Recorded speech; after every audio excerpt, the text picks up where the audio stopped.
Universal medical college and hospital limited আজকের সংবাদপত্রে আপনাদের সবাইকে স্বাগত জানাচ্ছি। অধ্যাপক শামীম রাজা আমাদের আজকের অতিথি। শামীম, স্বাগত আপনাকে।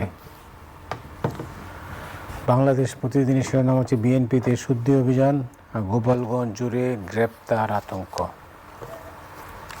মানবজমিন রাত হলেই গড়ছাড়া গ্রামের পুরুষরা গোপালগঞ্জ, সাভারে 4 দিনে 24,000 রাউন্ড গুলি, ফিরে দেখা। কালের কণ্ঠ হদিস নেই 700 বন্দির, গোপালগঞ্জে আতঙ্ক, গ্রেপ্তার 164। আমার দেশ অন্তর্বর্তী সরকারের বিরুদ্ধে দুর্নীতির অভিযোগে সত্যাসত্য, হাসিনার বিপুল ঋণের বোঝা টানছে সরকার। কালবেলা অর্থ সংকট ও দ্বিতল মহাসড়কের স্বপ্ন, আজ 2 বিষয়ে বার্তা দেবে জামাত।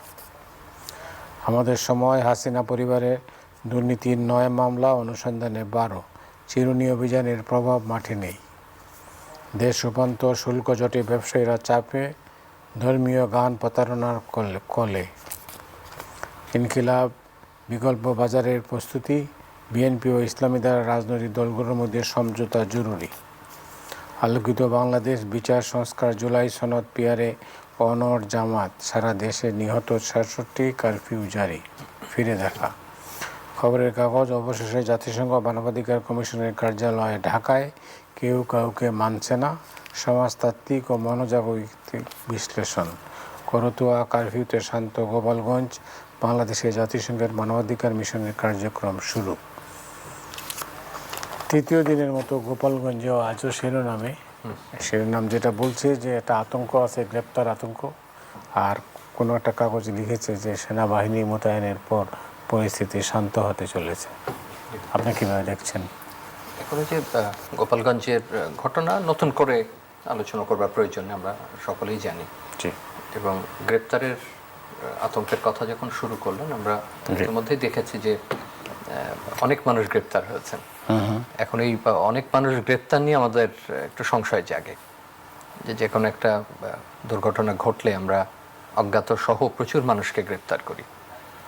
এতে যেটা হয়, আমি বলছি না যে প্রয়োজন হলে গ্রেপ্তার করবে না, তো মূল ব্যক্তিরা ধরাছোঁয়ার বাইরে অনেক সময় থেকে যান এবং অজ্ঞাতন এবং অসংখ্য মানুষের ধরার মধ্যে দিয়ে যে ওটা সুনির্দিষ্টভাবে আমরা উদ্দেশ্য অর্জন করতে পারি, এরকমও সবসময় কিন্তু ঘটে না।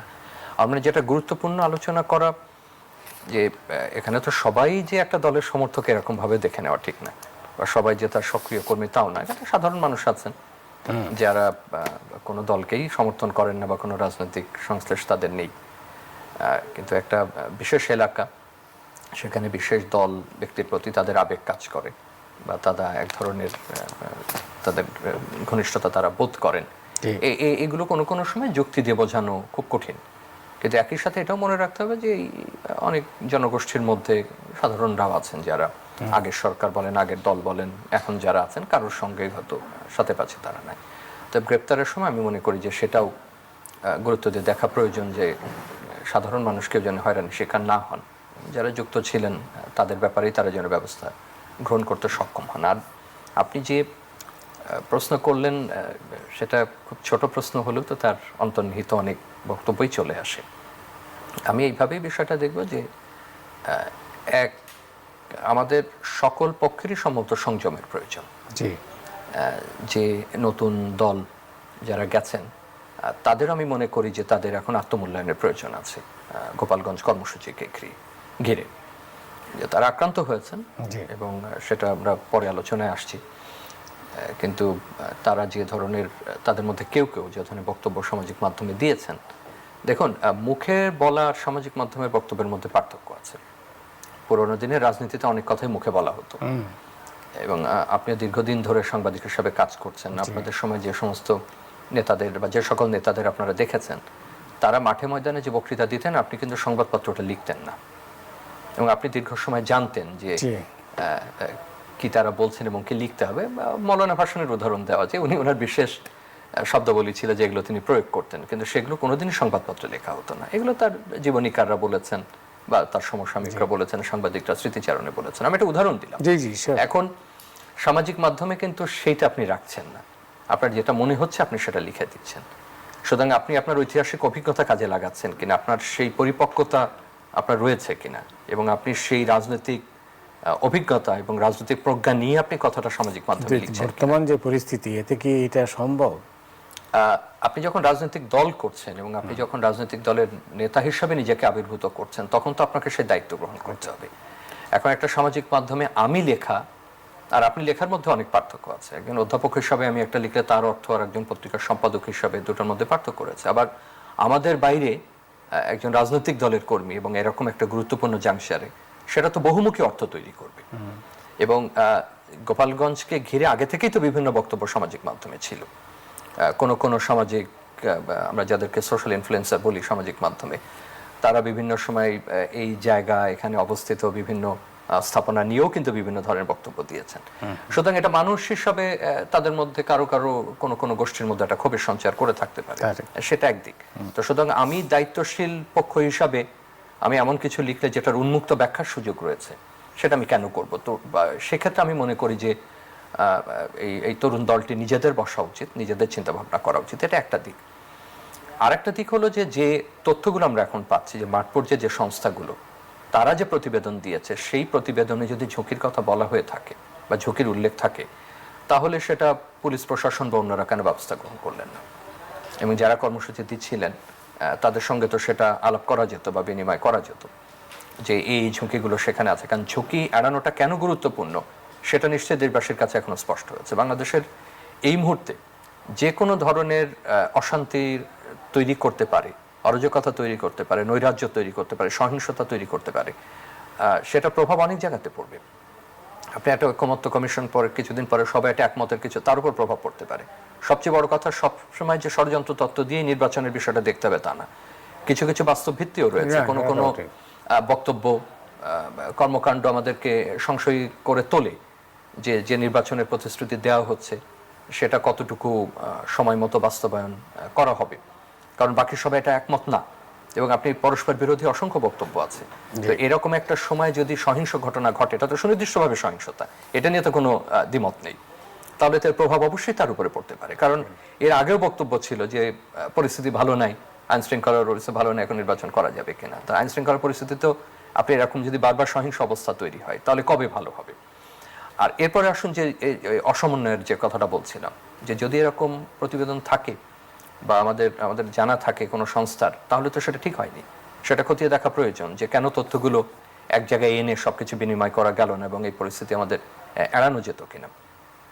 সবশেষ যেটা আমার এই এখন পর্যন্ত যেটা মনে হয়, যে আপনি শুধুমাত্র কাগজে কলমে ঘোষণা দিয়ে কাউকে নিষিদ্ধ করা এক ধরনের কাজ, সেটা সাময়িকভাবে নিষিদ্ধ থাকতে পারে।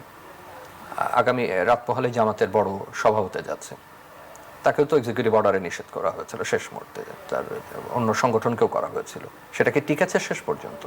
এটা পরিস্থিতির কারণে নাই। ভালো কি মন্দ সে বিচার আমরা করছি না। তো যে গোপালগঞ্জের বার্তা যেটা, সেটা কিন্তু একাধিক বার্তা দেয়।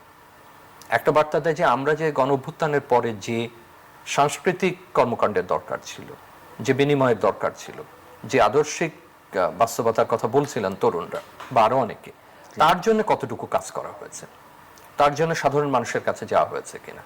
আমরা চেতনার কথা বলছি, কিন্তু বাস্তবতা একেবারে ভিন্ন রকম। এখন এই এক বছরে আপনি যদি দেখেন যে উদ্দেশ্য নিয়ে এই আন্দোলনে সকলে যুক্ত হয়েছিলেন, তারা সবাই যে রাজনৈতিক ছিলেন বা সবাই যে এই কারণে করেছিলেন তা তো না।